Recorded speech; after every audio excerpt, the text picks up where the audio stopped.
Hey, chiropractic students and recent grads, how successful could you be if you had a resource that clarified your vision, helped you develop a plan, saved you money, time, and heartache, shortened your learning curve, and helped you become profitable your first few months after opening? The Chiro Planner is here. More than just a journal, it's a guide to creating and launching your chiropractic practice in 100 days. It's jam-packed with tools, tips, ideas, action steps, resources, and inspiring quotes from some of the top chiropractors and entrepreneurs in the world today. Think of it as your own personal mentor, inspiring you, answering your questions, helping you to set goals, and advising you on the many unknowns of opening a practice. Go to www.chiroplanner.com today and save 40% by taking advantage of pre-launch pricing. Welcome to the Chiro Business Mojo Podcast, where we deconstruct the methods, marketing, and mindset of successful business people and chiropractors from around the world. And now your host, Dr. Richard Day.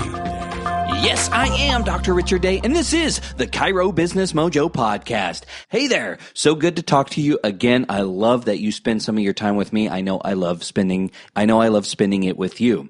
Well, today on the show, I've got Dr. Noel Lloyd. And before I go too far on this, I want to tell you, I had some problems with my microphone. The guest sounds great, but the audio quality of my voice isn't up to snuff, and I just want to apologize. It is listenable, though, and the content, and especially the speaker, since his voice sounds really, really good, the content is really worth your time. So with that said, I want to introduce the guest. This is Dr. Noel Lloyd, and he graduated from Palmer College of Chiropractic in 1971 and founded Sound Chiropractic Centers in his home state of Washington. Dr. Lloyd now heads up 5-Star Management and the New Patient Academy, supporting chiropractors around the world. The Chiropractor's Guide, 56 Proven Ways to Help More People Have More Fun and Make More Money, is available on Amazon.com. Welcome, Dr. Noel Lloyd. Hey, welcome. Hey there. How are you doing? Thank you for joining us today. I'm just doing great. I've really been looking forward to this. Oh, I have as well. I appreciate you taking the time out of your day to join us. Before we get started, I invite you to jump in there and fill in any of the gaps in your bio I may have missed. I know there's got to be plenty. We'll probably get into some of those later, but probably some of the most important things is a number of years ago, decades ago, I had a career-ending injury, and I had to make a decision. Was I going to be in chiropractic or not? Because I couldn't physically adjust anymore. A neurosurgeon said that I was going to have a bi-level fusion. My chiropractors, my best friends and buddies in the profession said there was no way I could continue to adjust the way that I did. And I made a decision to hire and develop associates. And instead of having one practice that was admittedly a great practice, I was able to hire associates, develop them, build 10 successful clinics, and sell them to my associates, most of whom are still friends to this day. And that really, really shaped probably the last 3 decades so strongly. And so that would be a big, big piece in my bio. Wow. Well, we'll definitely talk about that more. You know, I own 2 clinics, and I can't imagine owning 10 and the challenges that go along with that. So I'm looking forward to talking to you a little bit more about that. Before we get into that, though, what made you decide to become a chiropractor in the first place?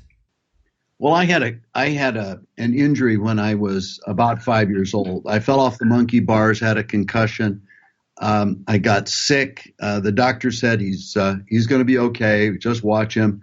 And for a year, I was sick. And eventually, a woman, I don't know who, my mother can't remember who, talked my mom and my grandmother into taking me to a chiropractor. And I got a chiropractic adjustment, and it was one of those miracle things. It was Palmer, upper cervical specific. It was a toggle adjustment. I remember hating getting adjusted, but my first adjustment really, really got me back on track. And I became a chiropractic patient at 5 or 6. And at age 11, my dad said I wasn't too young. I was driving home from the chiropractor, and my dad said, "Hey, Noel, you're not too young to think about what you might want to do for a career." And I thought, I am too. I'm 11. So my dad said I could help people, I could be my own boss, I could make a good living, and I should consider being a chiropractor. Now, since my dad never gave advice I just said, "Oh, okay," and that was it. And I remember, though, I was sitting at a friend's dining room table with his family for dinner, and his father was an orthopedic surgeon. And he said, "Why don't you take this chiropractic thing all the way, Noel, and become a physical therapist?" And I remember how angry I was. And I didn't know why I was angry, except that I knew that chiropractic was so much more than physical therapy. So I went to Palmer College, graduated about 1,000,000 years ago. And the rest is history, so they say. That's right. Well, bring us up to speed on your current business. I know right now what you are operating is 5-Star Management. What is that all about? Well, 5-Star Management was really developed inside my clinics. I started coaching people. I would speak at some of the larger seminar systems and really enjoyed teaching. But where I really cut my teeth and earned my stripes was coaching my associates. Inside 5-Star Management is the guts of the Sound Chiropractic Center Associate Development System. And I developed lots of associates to high numbers. That's the reason the clinics were so successful. So at 5-Star, our emphasis now is helping successful chiropractors find and develop associates in a win-win relationship that can go on for decades, where everybody wins. The associate wins, the clinic director wins, everybody gets the help that they want, the freedom that they're looking for, and the great incomes that they should have. Now, that's what 5-Star focuses on. But there's another company, and it's called the New Patient Academy, and it's a spinoff from 5-Star. And if you want to have a big practice, you need to have new patients. And the chiropractors have called me for a period of about 30 years trying to figure out how to get new patients. So we finally developed a company called the New Patient Academy, which teaches specifically how to work with external marketing people so that they can produce new patients while the doctor stays back in the clinic taking care of the patients. And the new patient assistant is out in the community. Yeah, I find that from the people that I talk to in my own personal experience, really the doctor needs to be the one out in the community talking to the people and making the connections. There's just something about it that I think is so genuine and authentic, and it's just not the same if a representative from the company goes out and does that for the doctor. Would you agree with that? I totally disagree. So you put the people out. You have someone go out you hire them and they go out and do it for you? Yeah. Now, so let's take a look at this. You get a successful chiropractor, and he or she gets up to a certain volume, and they're a full-time manager, a full-time trainer. They are a full-time chiropractor, and they want to grow the practice. And I'll tell you, it's my experience that marketing just falls off the back of the stove. It not only goes to the back burner, it goes off the back of the stove. The number one reason that chiropractic practices suffer in the United States is not enough new patients. And I only meet, last weekend, I met one of 2 chiropractors with a marketing degree out of maybe 1,000 chiropractors that I've spoken to. Chiropractors are great chiropractors, but typically not very good marketers. And if you ask 100 chiropractors, what would you rather do? Take care of patients or go out and do external marketing? The vast majority, maybe 100%, would say I'd rather take care of patients. But here's what I found. I used to be a really, really good marketer. In fact, I still am, and look forward to doing that. But I also found that I could find people and train them how to do that, and they would produce new patients. Literally, this is no joke, and this is not hyperbole, and this is not exaggeration. In one 31-day period, my clinics put 601 new patients through the door in those clinics. Now, that was only 5 clinics plus one affiliated clinic at the time. And we did that with community outreach assistants, COAs. Now, we did it also with my associate doctors who were involved. And of course, the doctor has a really, really good presence in the community and commands more authority than an assistant. But given a chance, wouldn't you like to have somebody who's out in the community producing new patients that come in looking forward to seeing you, already respecting chiropractic and looking forward to a great experience? And I think most doctors would like that if they thought they could get it. Yeah, I agree. I mean, I guess if they felt that they could find someone who could go out there and do as good a job as them, and at least in terms of communicating chiropractic to the public, that would probably be of a huge benefit to that doctor. And here's what I found out, is that I found a way that I could test for and I could find and hire people who were temperamentally set up to do this job. People who could take a script and a very simple demonstration, and there's 3 or 4 different things that they can do. We just have to train them and to make sure that they understand how the systems work, walk through it with them until they get it right, and then they can produce, well, one young woman working for one of my clients, and this is, again, it's no joke, it's not hyperbole, it's not an inflated number, put 626, that's 626 new patients in his clinic all by herself while working with a marketing team. But my client was in the office. He never went out of the office. Now, it's not always 50 a month, but most chiropractors can't even handle an extra 5 new patients a week. Most chiropractors can't even handle an extra 5 new patients a week. If you've got a 30 patient visit average and you get an extra 5 new patients a week, week after week after week, that's an extra 150 visits. And most doctors aren't set up to handle that. So do you have a strategy for streamlining and coming up with the systems, putting those in place to handle that capacity? I do. I do. Funny you should ask. So here's the thing I've found is that at 75% capacity, it's hard to grow. So let's say that you and I are jogging and running, and my heart rate is at 90% capacity and yours is at 50. You're looking forward to the next mile or 2 or 3 or 4, and I'm looking for a park bench, maybe even an aid car. And so if doctors find themselves at high capacity, they run into inefficiency. It's no longer any fun. Now, that's why I teach doctors not only how to streamline, but probably to add an associate into that practice. And especially if you're really, really good at getting new patients, then you can plug the associate into your marketing, and the associate starts to get busy right away. It's very, very exciting for them. And the practice literally takes off like a rocket.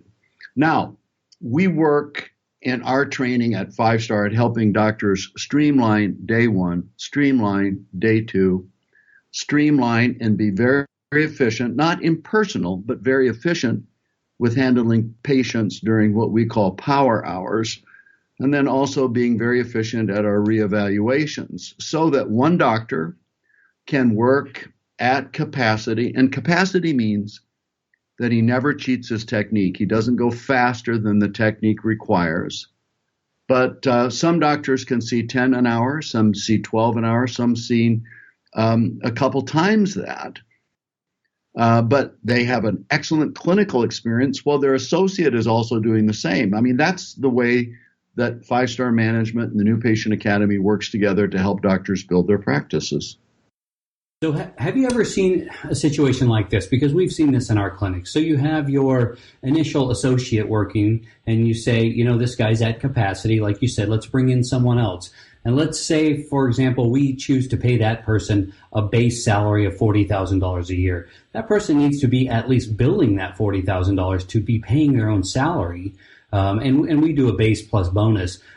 Is there I don't know how to say this, is there a sweet spot in terms of compensation to have that make sense? Well, let's go back, and I'm going to tell you something that we do all the time. We train our new patient, we train our associates on how to produce their own new patients. Now, I believe that that's something that they're going to need to learn, whether they're with me 2 years or 20 years. They're going to need to learn how to produce new patients. If they aren't developed in that particular area, then they're left disabled and a drain on the clinic. And when we do that correctly, and we train them how to do a strong day 1 and a strong day 2, we see associates paying for themselves. I mean, real cash money in the door,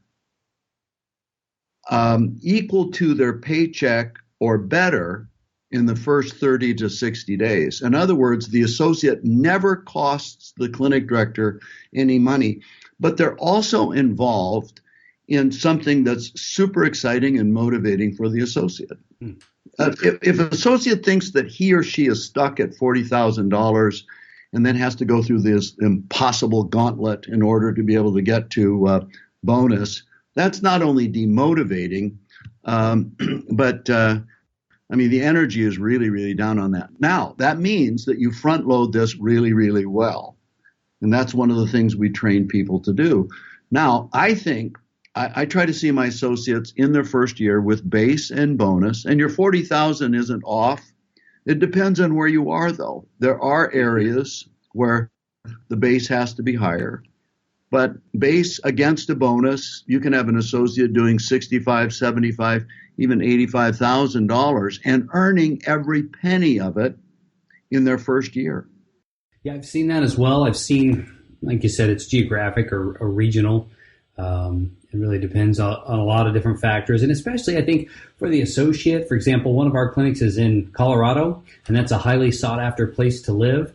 And people come right out of school and think it's beautiful. There's mountains. I want to live there. And I understand. I lived there for years, but it's also got a high cost of living associated with it. So, things have to be at a certain point to make sense for that associate, or they may not realize it till they move out there and think, wow, my monthly bills are expensive. And you also have to look at what reimbursements are. And I guess in your model, I didn't ask this question. Are you cash based, or are you also in the insurance networks, or both? It's both. I have a number of doctors, in fact, more and more every year, that when the marketing works well, when you can produce all the new patients that you want, then you're much, much stronger. And if you choose, have a better opportunity to go to cash. So I have people who used to be insurance go to cash, and so we have a higher percentage of that. But I also believe that when people have good insurance, and let's say you're an insurance office and you want to be a 5-star management client, the only insurance I might even suggest that you reconsider is the one that absolutely abuses you. And there are insurance companies that doctors gladly drop, but they don't drop them until the new patient thing works. Because if you're going to change your hours, change your way that you bill, or change anything in the office, you just want to make sure you cover it with a lot of new patients.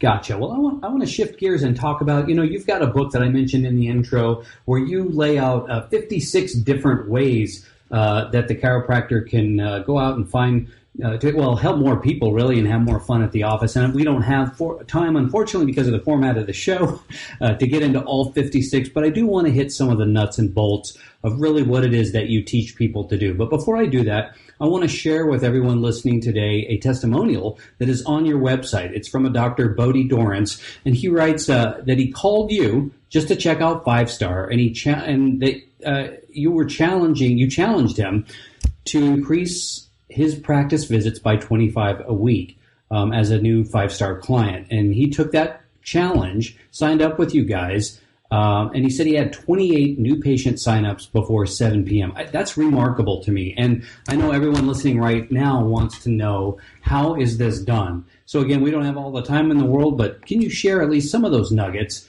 that take us through the steps of what you do?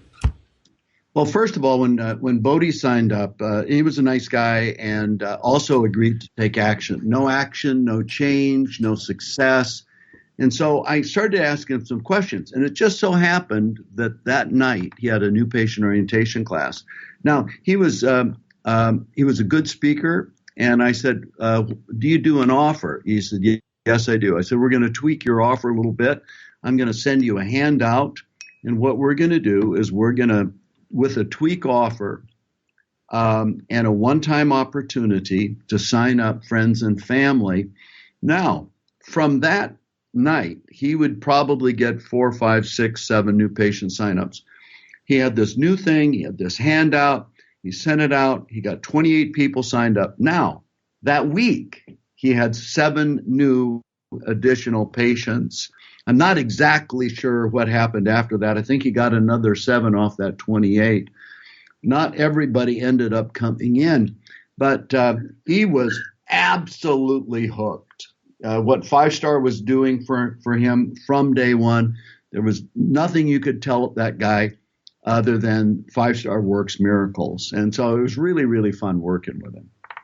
It doesn't always happen that way. Yeah, it's just like patience. Not everyone gets the one magic adjustment, and that takes care of it. I understand that. So I guess let's look at me. I'm a average practitioner, and I have some great days and some not so great days. Where would you start with me if I came to you and I said, hey, I'm at about 20 patients a day, but I would like to see more? Well, I would, we go to work on 3 things right away. Your chiropractic philosophy, that's the rocket fuel that's going to power your practice. Your vision for practice. I want to see what you'd love. When I speak to people considering taking them on as clients, I'd say, imagine it's 3 years from now, and you've got a smile on your face that we can't even wipe off because the practice is doing so well. How many visits are you seeing? What's your team like? What's your marketing like? And so you and I are going to design a practice vision that's attractive.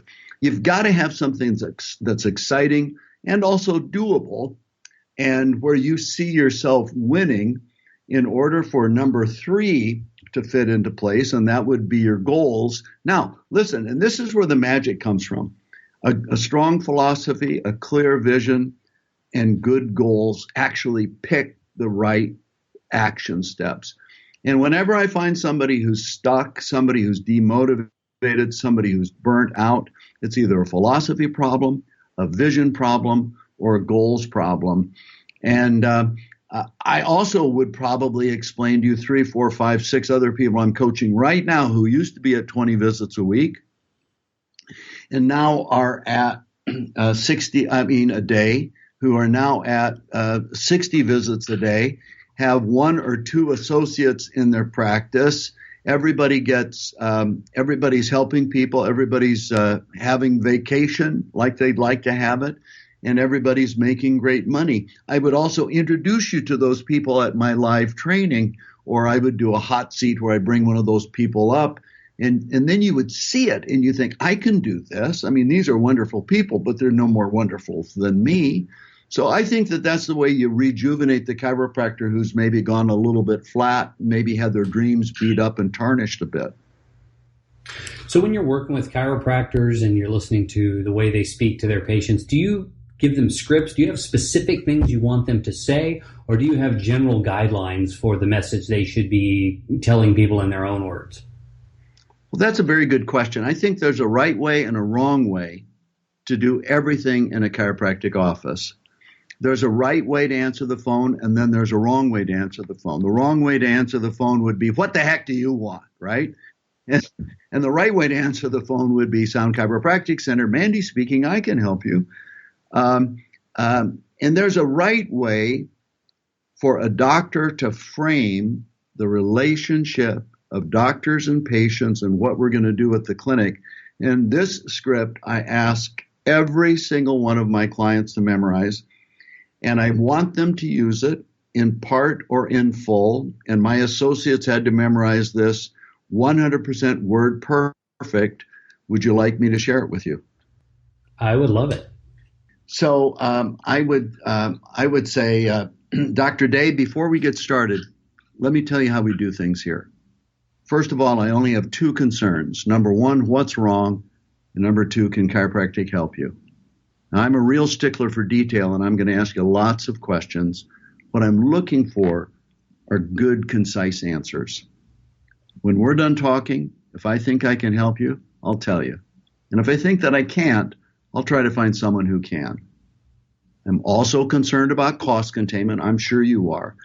I never recommend tests, x-rays, or any chiropractic care unless it's absolutely necessary. Finally, and I think most importantly, I believe in teamwork between doctors and patients. I think that's the reason we get the good results that we do here, is because we ask our patients to work with us just like a team. And Dr. Day, if I accept your case, I'm also going to ask you to work as hard as I do, and I'm a real hard worker. Can I count on you for that? Yeah, you absolutely can. So can I unpack that just for a minute? Yeah, please do. So the only two things the patient is concerned about when they come in is, number one, what's wrong, and number two, can you help me? Then I'm going to frame the relationship. I'm a stickler for detail. I'm going to ask you lots of questions, and I'm looking for concise answers. Have you ever been on one of those runaway stagecoach consultations? I have.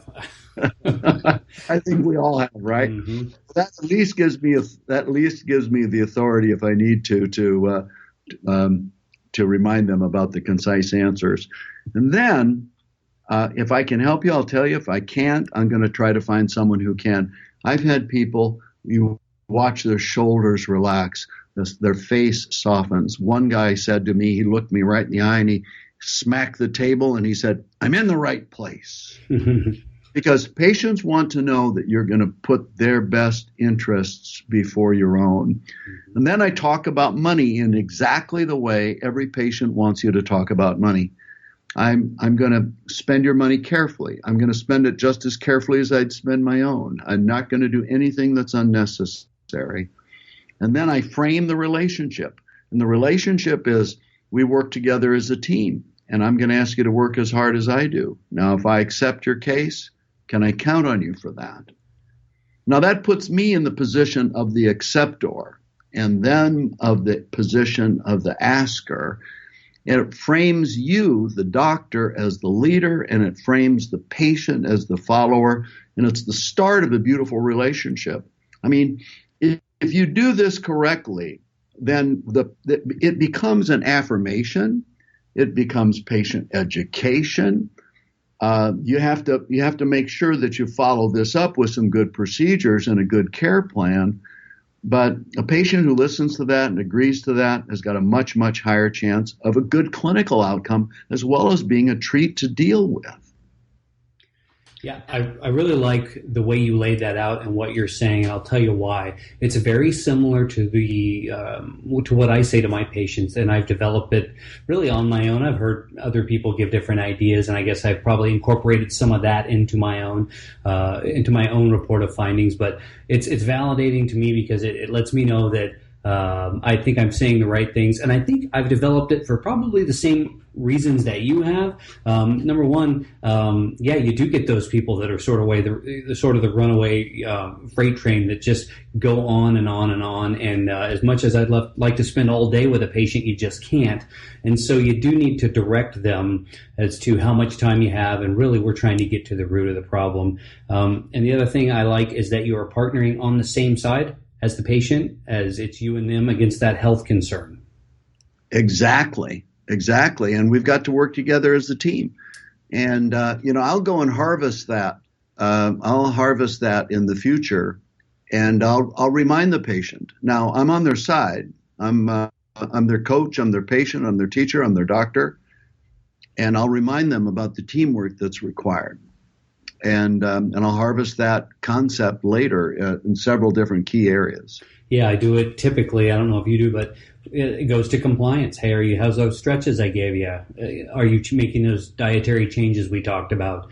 And I gently remind them that the people that get better the quickest are the ones that work with me. That's right. And I guess lastly, the thing I really liked about it, it's brief. I find as in the last 5 years even, attention spans are way down. People have a lot on their mind, their budget, their kids, whatever's going on in their life, and you just don't have that long to keep their interest. So I really like how brief you were and right to the point and said exactly what needed to be said. And one of the things that we need to remember is that patients are giving us their best decisions in the first 3 days.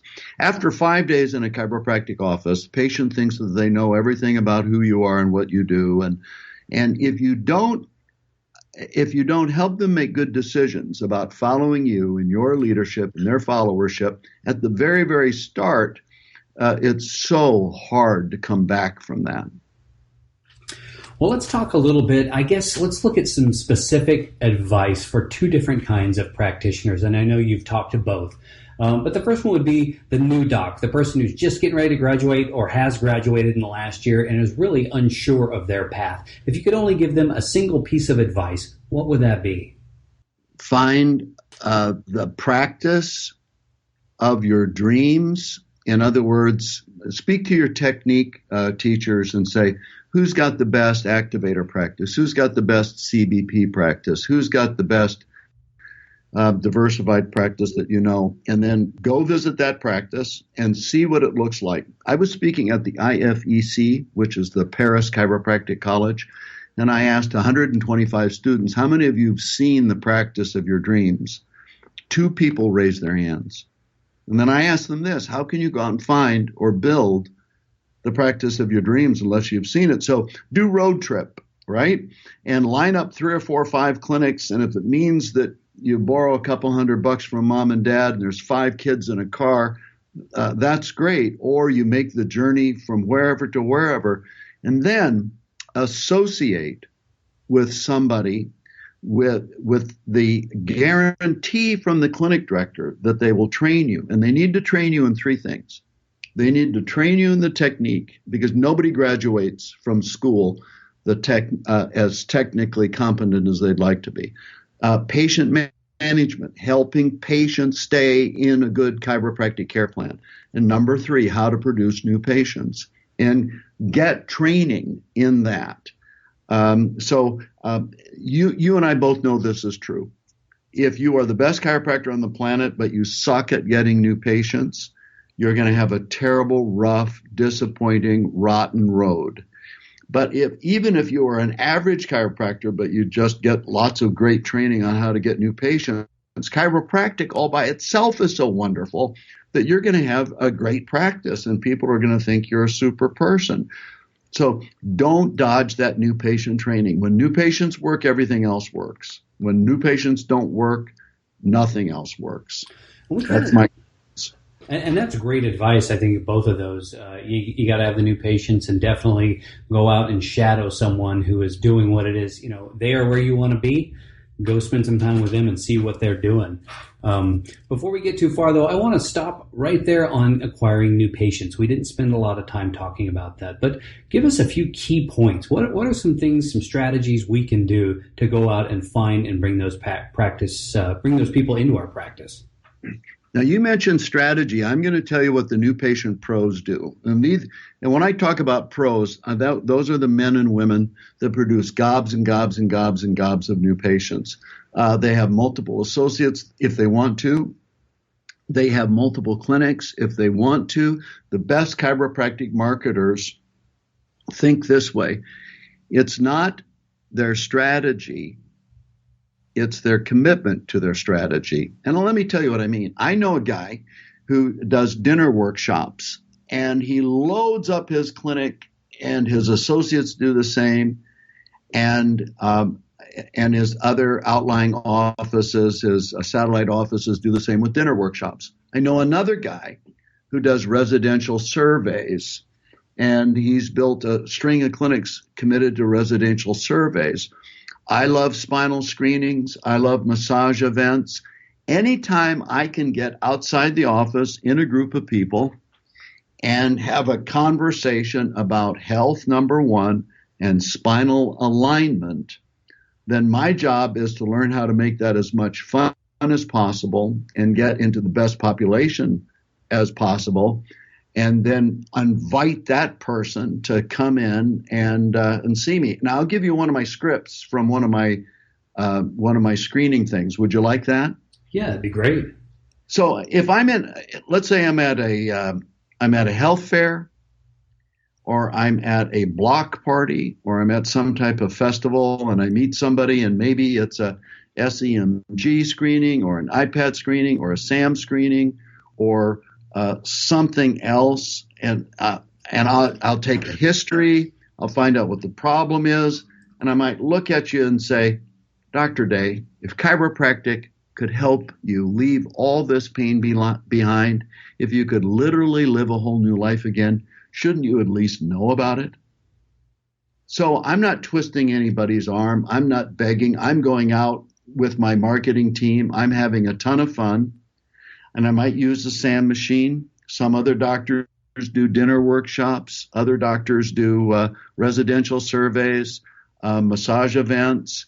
But at some point in time, I want to have a conversation with that person about their health, about how chiropractic can affect it.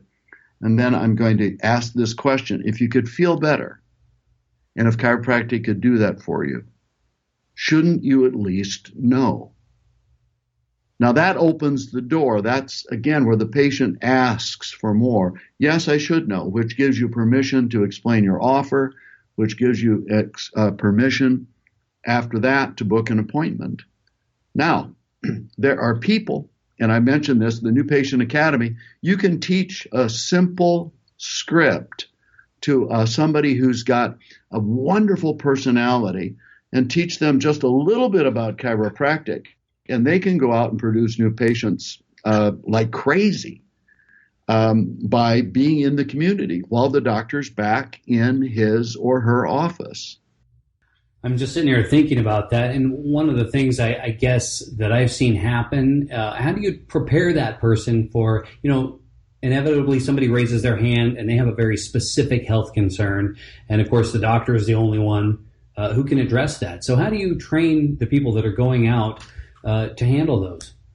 Dr. Day, that is an excellent question, and that's a doctor question, and Dr. Lloyd answers all of the doctor questions. Let's get you that appointment so that you can ask him that question yourself. Yeah, that's a fairly easy way to handle it, and it absolutely makes sense. I mean, you watch any show, whether it's Dr. Oz or whoever, there's a disclaimer at the beginning saying this is general health advice and not specific to you, and I think that's probably easy enough to do to address as those questions come up in those group settings.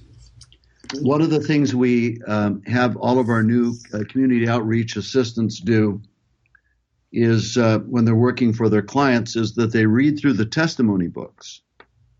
Almost everybody has a testimony book. The first day of work, they read 20, 30, 40, 50 testimonies.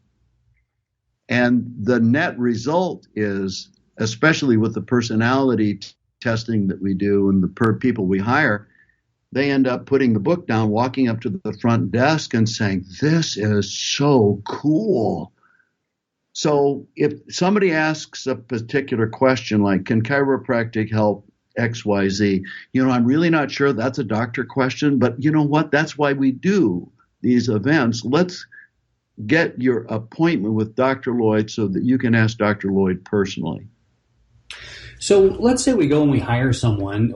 I guess I have a couple of questions around that, but do we run an ad? Where do we find these people? And what do we call them? A marketing director? And I guess the follow-up to that is, what do we pay these folks? Well, the first thing we do, we have a 7-step hiring process.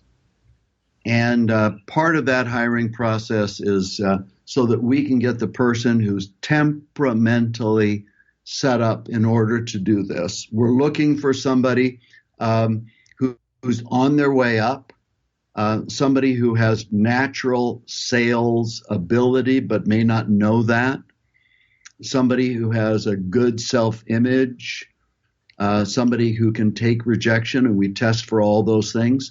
And then what we do is we train them in a very, very simple program. Now, this is the thing, Dr. Day, that so many people make the mistake of doing, is that they'll give them 5 things to do.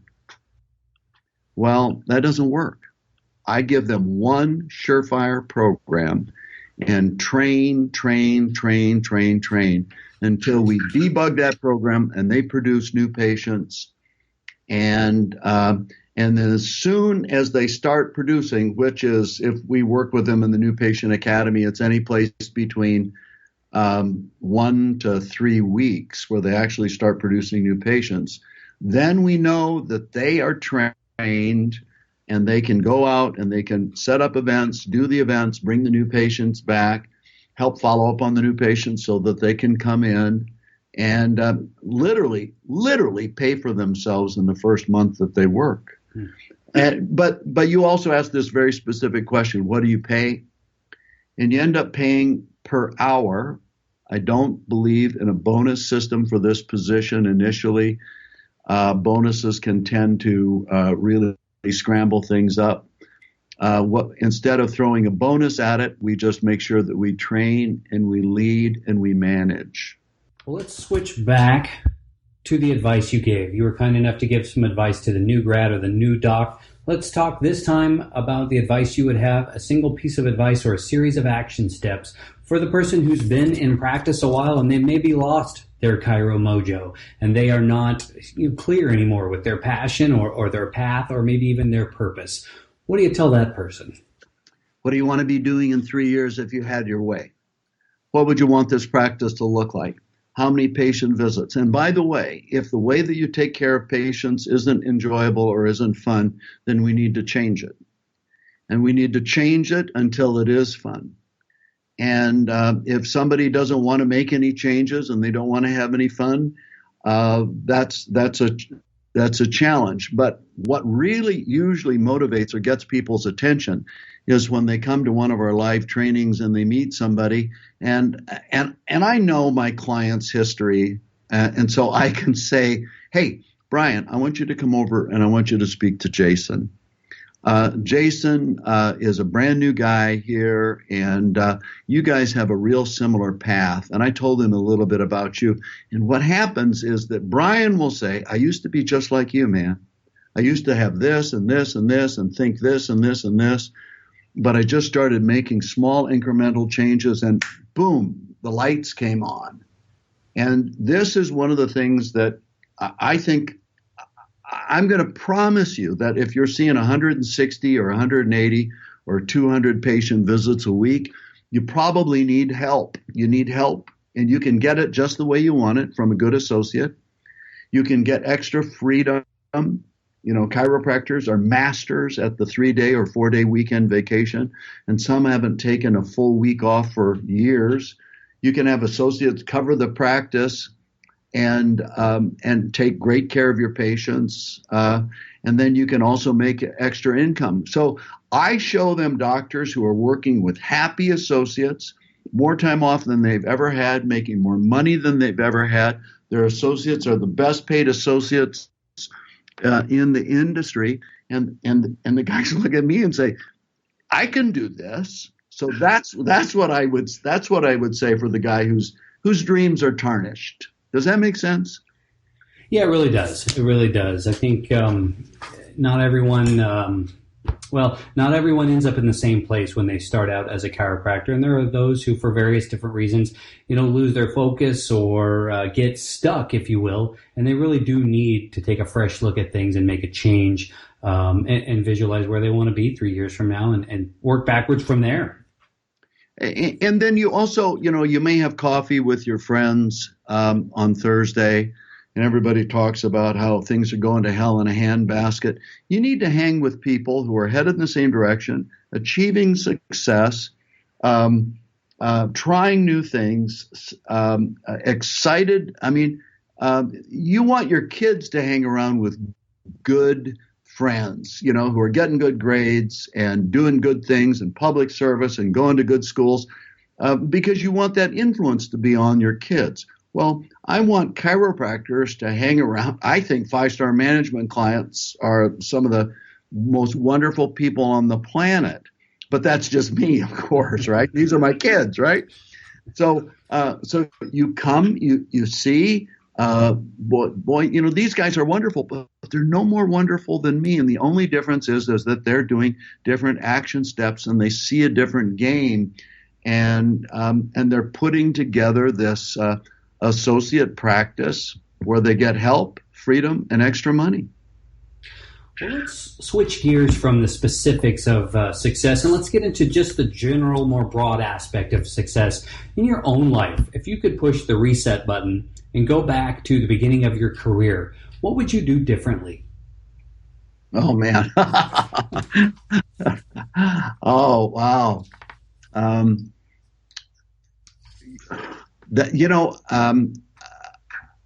I even take a look at my injury. I had a big practice. I was seeing 500 plus patient visits a week. I loved the practice. The practice loved me back, and then I had my crazy injury, and I was so downhearted. Then I decided that I was going to take this lemon and I would make lemonade. And I literally had to jump in this thing. So what would I have done different? I wouldn't have gotten injured. Now I have 100% completely recovered. You know what? I would have started my emphasis in 5-star of helping clinic directors mentor and develop and disciple and apprentice associates sooner, like I did. I